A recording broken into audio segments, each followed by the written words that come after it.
beleza. Então a gente vai começar aqui com o Banco do Brasil, né? O pessoal está assim um pouco ansioso, que teve até o BBD, então a gente consegue colocar algumas informações a mais.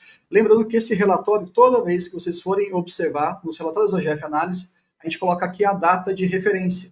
Então talvez tenha alguma divergência em relação ao preço, mas não se preocupe, né? Então está aqui já deixado bem escrito a data. No momento que a gente gravou, que a gente fez, na verdade, esse relatório, o preço estava por volta de 27, eu acho que ainda está nessa faixa também. E olhando do ponto de vista projetivo, está interessante. A gente não olha só preço, mas também o preço, até porque é muito importante. Um yield aí de mais de 10%. Já que a gente preconiza pelo menos 6%, me parece com uma boa margem de segurança. Já quem olha retrospectivamente não está aquela maravilha, não está aquela Brastemp, está com 5%. Então vai depender daí de como é que você se sente à vontade para investir. Bom, em linhas gerais, eu vou fazer uma leitura aqui rápida, Lu, daí você já vai colocando alguns insights. Tudo bem? Perfeito. Vou te interrompendo aí no meio do caminho, tá? Perfeito, perfeito. Então, lembrar como é que o banco ele vai ganhar dinheiro, né? Aquela questão de ser um intermediador entre as pessoas que precisam de dinheiro e aquelas que estão querendo fazer algum tipo de investimento, que são os poupadores, né? Aqueles que gastam e aqueles que poupam. Não tem problema nenhum. A gente tem alguns negócios que a gente pode fazer diretamente com os clientes, e aí vai envolver todo o conteúdo de margem com clientes. E a gente também tem alguns negócios realizados com outras funcionalidades, títulos públicos e por aí vai, envolvendo principalmente a tesouraria do banco, que aí vai compor a margem com o mercado. Se vocês compararem com outros bancos, até recentemente, margem com o mercado desses bancões estava até negativo. Isso tem uma relação inversa muito forte com a nossa Selic. Mas o Banco do Brasil aqui já está apresentando alguns valores interessantes e com bons crescimentos. Quando você junta essas duas margens, a gente chega na nossa margem financeira bruta. E é claro, se você está emprestando dinheiro para os seus clientes, a gente precisa ter aquela provisão, a PCLD ou PDD, provisão para devedor duvidoso. Se a carteira do Banco do Brasil cresceu e efetivamente cresceu, necessariamente a PCLD ela tende a crescer também um pouco. É um processo natural, é um conservadorismo interessante. Lembrando que, dependendo do tipo de cliente que a gente vai emprestar o dinheiro, se ele for duplo A, que é a melhor classificação, ele não tem quase nada de PDD. Mas se ele for um devedor, uma pessoa que está pegando dinheiro emprestado, que tem uma qualidade muito baixa, a gente coloca ali como uma classificação H, salvo engano, aí você tem que provisionar uma grande faixa, um grande valor em relação a isso. Então, dependendo da qualidade da sua carteira de pessoas que estão pegando dinheiro emprestado, o banco ele se sente mais confortável em ter um PDD maior ou menor. Descontando isso, a gente chega na margem financeira líquida e a gente tem que descontar algumas questões. Despesas administrativas, componentes diversos e algumas provisões. E aqui a gente poderia citar, por exemplo, questões de processos. Né? Toda empresa tem algum processo andando, não tem jeito. Mas aqui está tudo sob controle. Uma atenção aqui rápida para a despesa administrativa, a gente gosta sempre de comparar com os indicadores inflacionários. Só que, eventualmente, você pode ter uma despesa administrativa maior se a empresa estiver investindo em um novo setor, contratação de funcionários, uma nova área, e aí vai ser um pouquinho mais alto, ou se ela estiver fazendo um movimento contrário, enxugando esse corpo de funcionários, otimizando alguns processos, essa despesa pode ficar mais controlada. Já finalizando, para chegar no resultado operacional, a gente tem que pensar nas receitas de serviços, que é aquele medo antigo de 2019, 2020, das fintechs. Vai acabar com o bancão. Pois bem, tudo que as fintechs acertaram, os bancões mais ágeis, e o Banco do Brasil se enquadra nisso aí, eles acabaram incorporando, e aquilo que não dava muito certo, ficou o ônus com as fintechs. Cada um seu modelo de negócio, está tudo certo. E para fechar a questão de impostos e participações, até porque um sócio majoritário que vai estar sempre com a gente em qualquer empresa que é o governo, não tem jeito, eles vão pegar aqui uma porcentagem e finalmente a gente chega no nosso lucro líquido. Essa leitura a gente sempre gosta de fazer, nas outras empresas a gente vai ser um pouco mais sucinto, mas pelo menos acho que é legal. Lu, desse início aqui, algum comentário, alguma mais para a gente poder discutir? Acho que vale a gente dar uma comentada um pouquinho mais aprofundada na PCLD, né, eu acho que como você bem disse, claro, o banco, acho que o Banco do Brasil e Itaú se destacaram aí na captação de clientes, né, então o aumento da carteira ampliada. Então, claro, isso traz também o aumento da PCLD quando você compara ano contra ano, né. Agora quando você para comparar trimestre versus trimestre, né, você teve uma queda aí da ordem de quase 14%, né? Então, do final do ano para agora o primeiro trimestre. Versus um crescimento de carteira de 2,7, né? Isso é muito reflexo, primeiro, né? Como está distribuída a carteira de crédito do Banco do Brasil. Então, são 317 bilhões da pessoa física, 393 jurídica e 372 agronegócio. Então, é mais ou menos bem equilibrado, né, entre as três categorias.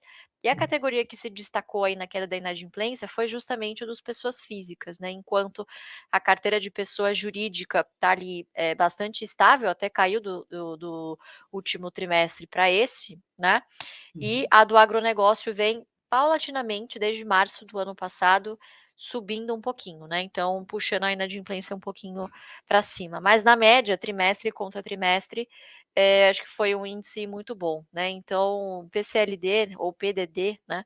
Como também se diz, é um indicador que, para quem investe em bancos, a gente tem que estar permanentemente atento aí, né? Até porque para entender a categorização, depende muito também das safras de novos clientes, né? Então, quando a gente foi comentar de Santander, a gente focou muito nisso, né? Poxa, aparentemente a safra de novos clientes 2023, 2024 é uma safra de muito mais qualidade, né? E o Banco do Brasil tem feito isso com bastante competência. Vamos ver se vai bater o guidance do ano, né? O guidance de lucro líquido do ano é entre 37 e 40 bi. Exato, exato. Se a gente for pensar que eles consideram 9,3, tá, tem que dar uma aceleradinha, né? Porque é 9, mas está caminhando bem, acho que vai ser possível. E o legal também de olhar aqui a PCLD é uma questão seguinte: se você faz uma política de concessão de crédito e ela foi mal planejada, isso vai bater na PCLD, na PDD, e isso vai bater também no lucro. Temos aí bancos que assumiram essa situação, né? O próprio Bradesco.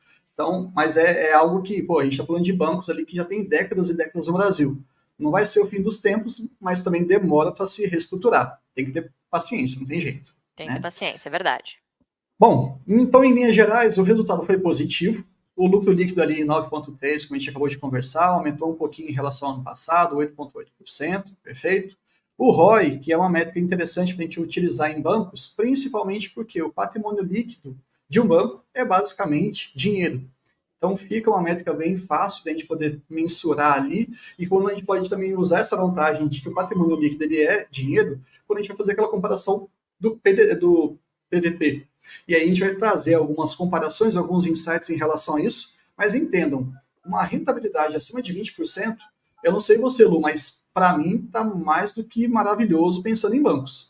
E aí, Bruno, acho que é bem interessante a gente falar, né? Ou é ROI ou é RSLP, depende da nomenclatura que a instituição financeira usa, né? Mas é esse o indicador que você pode comparar diretamente, por exemplo, com a taxa de juros que a gente tem aí, né? Então, é um retorno aí sobre o capital bem agradável, né? Exato. E também algo que me surpreendeu, que eles conseguiram bater o menor índice de eficiência histórica da história. O índice de eficiência, a gente sabe muito bem que vai fazer uma relação do que a empresa está tendo de custos, de o quanto que ele precisa gastar a cada 100 reais que ele tem de receita. Então, para manter essas operações, então, quanto menor esse indicador, melhor para a gente. E eles conseguiram bater ali 25,9%, algo que me surpreendeu positivamente, porque o próprio Giovanni, no trimestre passado, ele falou assim, olha, 2024 a gente vai trabalhar em torno de 28, 27. Me aparece com 25,9, fui surpreendido positivamente. Mas eu, sinceramente, eu acho que menos do que isso é quase que impossível. Posso queimar minha língua, vou ficar feliz se eu queimar, mas eu acho que chegou num patamar que não tem mais como a gente esperar uma queda maior ainda. Você concorda com isso? Olha, é um índice de eficiência, assim, bastante invejável, né? Se a gente comparar com outras instituições, inclusive Itaú, enfim. Mas eu acho que isso é fruto nos últimos 5 anos, né, de um investimento muito forte que o banco fez, principalmente em banco de dados. Então, know your client, fazer a oferta certa para o cliente certo, né? E isso, consequentemente, traz também um maior share of wallet, né? Então, o cliente que ele está ali no agronegócio, ele não só faz um crédito, mas ele faz também um seguro, enfim, você consegue fazer o cross-sell, né, com os clientes que você já tem na base, e claro, com isso você consegue também diminuir a inadimplência, porque você tem ali o histórico de quanto essa pessoa gasta, quanto essa pessoa tem de receita, enfim, qual que é o parâmetro de consumo, se essa pessoa é uma boa pagadora ou não, né? Então, quanto menos assimetria de informação sobre o cliente, quanto mais dados disponíveis sobre o cliente o banco tem, mais eficiente ele vai conseguir ser no final do dia, né? Então, o resultado está aí, muito bom mesmo. E esse impacto, eu só vou pegar um parênteses que eu lembrei de um pedaço de um livro, que ele fala o seguinte: um supermercado ele estava fazendo uma gestão, mapeando como é que era o consumo dos seus clientes. E todo mês, religiosamente, uma família lá, uma casa, comprava anticoncepcional. Comprava e tal, não sei o quê, o HIT, homens e mulheres na família e tudo mais. E eis que, de repente, então, mandava essas propagandas. Eis que, de repente, passou um mês, passaram-se 2 meses, e aí o próprio supermercado, fazendo esse mapeamento do que era comprado, eles falaram assim, opa, essa família aqui não está mais comprando anticoncepcional, alguma coisa está acontecendo. E começaram então a soltar propagandas de fraldas, de teste de gravidez, de coisas para bebês. E a família, a menina consumidora, ficou sabendo que estava grávida por conta da mudança do perfil de e-mails que eles recebiam, e os pais também ficaram com essa suspeita. E aí isso chegou para ser conversado com eles. Então você vê como que o comportamento que a gente faz com os nossos gastos já mostra muito da nossa vida. E o Banco do Brasil é o que tem o maior banco de dados do país, como você falou, e o Banco do Brasil, lá no BBDI, eles falaram, isso é um valor, assim, não dá nem para medir, né, para um negócio como o banco. Mas, enfim, é só uma curiosidade só. Mas aí, falando aqui de inadimplência, no quarto TRI de 23, a gente estava ali com. Ficou bem estável, então, em relação ao finalzinho do ano passado, em 2,9. E aqui é muito interessante a gente comparar com a média nacional, que é o Sistema Financeiro Nacional. Então, você quer comparar a inadimplência do seu bancão? Faz o seguinte: olha como é que está se comportando em relação à média do mercado. É interessante ver se está crescendo entre ele mesmo, ele mesmo, o Banco do Brasil com o seu passado, e também com seus concorrentes. Porque, inevitavelmente, alguns contextos de crise no nosso país vai fazer com que a inadimplência ela cresça para todo mundo. Mas se no seu banco, pode ser o Banco do Brasil ou outro, estiver crescendo menos, isso é um sinal positivo. A gente pode entender como uma eficiência. E relembrar aqui o aumento do payout, que isso foi maravilhoso para 45% em 2024. Bom, vamos lá, um pouquinho mais adiante, falar de alguns números. A gente já falou um pouquinho do lucro, a Lu comentou aqui do RSPL, né, o retorno sobre o patrimônio líquido, que é o nosso ROI. A inadimplência, eu gosto muito de sempre repassar essa importância. Dê sempre uma olhadinha na inadimplência de 15 a 90, que é aquela mais de curto prazo, para você tentar enxergar, talvez, como é que vai se comportar a inadimplência acima de 90 dias.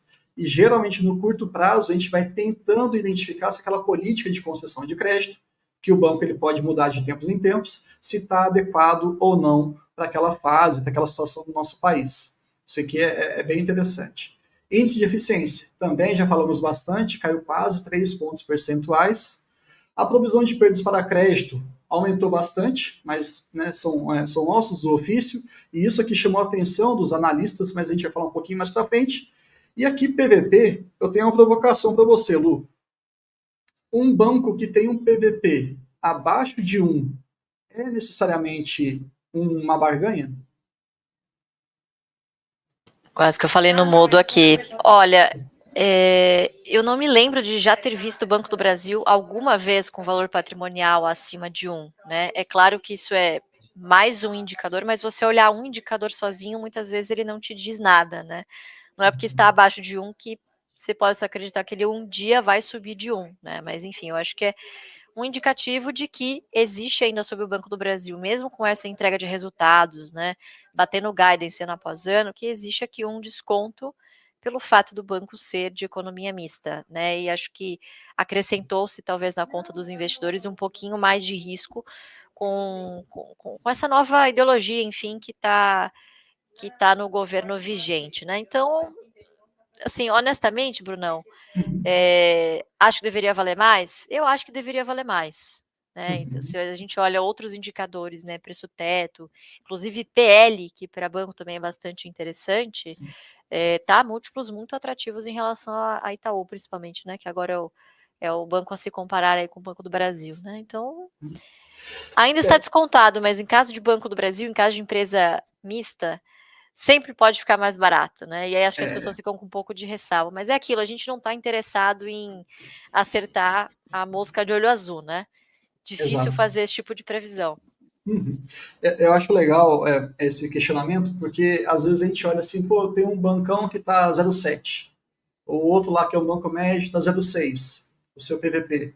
A gente tem que tomar cuidado com isso, porque se ele está valendo esse valor, essa métrica, ela está marcando 0,6, 0,7, pode ser uma distorção de mercado, pode, sem dúvida nenhuma, mas também a gente tem que lembrar que nem tudo que está barato tem qualidade. Então, às vezes, ele está valendo 0,6, 0,7 porque ele precisava valer 0,6, 0,7 justamente porque não está entregando o que a gente esperaria. E assim como a gente pode pensar do outro lado, um banco que tem 1,5, às vezes pode ser, entre aspas, barato, diante de tudo que ele entrega. É claro que a gente vai olhar outras questões, mas um Itaú da vida, privado, com o seu resultado sólido, praticamente constante ao longo do tempo, crescente, papá. Pô, é difícil você pensar que o Itaú vai estar custando um PVP de 1. Eu, pelo menos, eu gostaria de encontrar isso, mas é pouco provável que isso aconteça. Então, nem tudo que está barato é. E também serve até para a nossa questão de supermercado. Se a gente só olhasse aquilo que é mais barato, ninguém comprava Coca. Ia É direto na verdade, Dolly. é Então, verdade, é verdade, é verdade, Brunão. Mas assim, a resposta geral, na minha opinião, né? Eu acho que é um desconto exagerado, sim, sim. né? Uhum. Você está falando dos outros bancos, né? Não, digo, o Banco do Brasil em relação ao. Assim, não vou nem sim, falar de banco os seus médio, porque pares. banco médio é outra coisa, que geralmente são bancos mais segmentados, né? Então, ou é banco de só de atacado, ou Uhum. é, sei lá, um banco que é mais focado em consignados, né? Em Ou concessão só para PJ. benefício de INSS, ou só PJ, né? Que é um banco de Uhum. atacado. Então, é difícil você comparar, né? Agora, falando dos principais bancos aí, né? Os 4 principais, os 5, né? Agora tem o BTG Uhum. também correndo por fora aí. Mas comparando com os 5 principais bancos do país, sem dúvida nenhuma, acho que é um desconto que me parece exagerado frente à entrega que o Sim. banco tem realizado aí nos últimos trimestres, né? O Giovanni falou, né, no BBD, eu não sei o que, que o mercado está esperando mais para precificar. O que a gente precisa Pessoal, fazer, né? eu não sei mais o que eu posso. Me falem o que, que vocês querem, porque tudo É. que outros estão fazendo, a gente está fazendo e até melhor. Mas, enfim, aqui na palavra dos executivos, a gente pegou um trechinho interessante para falar justamente sobre a PCLD.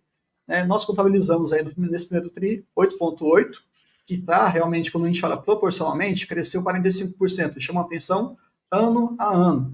Mas a Lu até trouxe esse insight. Olhem, às vezes, também o último trimestre, para ver se está tendo uma distorção tão grande assim. E, de fato, não é tanto assim. Mas eles colocam aqui, eles reforçam. Está totalmente alinhado com a expansão da nossa carteira. Foi o próprio Marco Giovanni, né, o diretor financeiro. Então, assim, ok.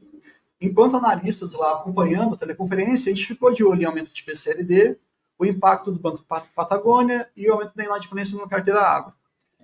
Rapidamente aqui, PCLD a gente falou bastante, mas se a gente for pensar, por exemplo, aqui nessa questão de agronegócio, o Brasil é uma grande fazenda que às vezes exporta um pouco de minério de ferro e um pouco de petróleo. Muita gente faz essa leitura às vezes.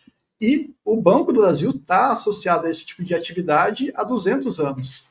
Então, essa oscilação de carteira do agronegócio, eu sinceramente eu vejo como investidor mesmo, que é nada mais normal do que quem está vivendo o agronegócio. Vai oscilar um pouquinho para cima, vai oscilar um pouquinho para baixo, mas não vai ter aquela mudança radical. Então, ok, aconteceu, isso vai ser mitigado e vida que segue. Desses pontos, Lu, você concorda com alguma coisa? Você acha que realmente algum desses pontos a gente merece parar um pouco para estudar? Ou de fato está dentro do esperado? Então, eu acho que assim, todos os pontos de preocupação, eles já estão considerados no guidance, né? Então, eu achei que é um guidance, assim, eu não diria conservador, mas é um guidance pé no chão, né?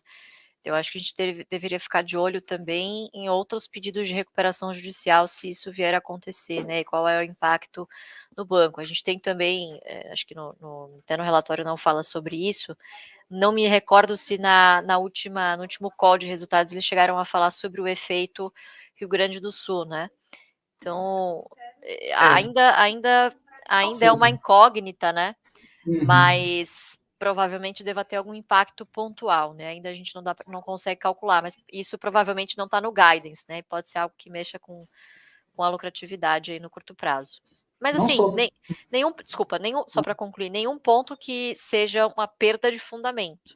Eu acho Perfeito. que toda empresa tem pontos de atenção, pontos para serem acompanhados de perto, né?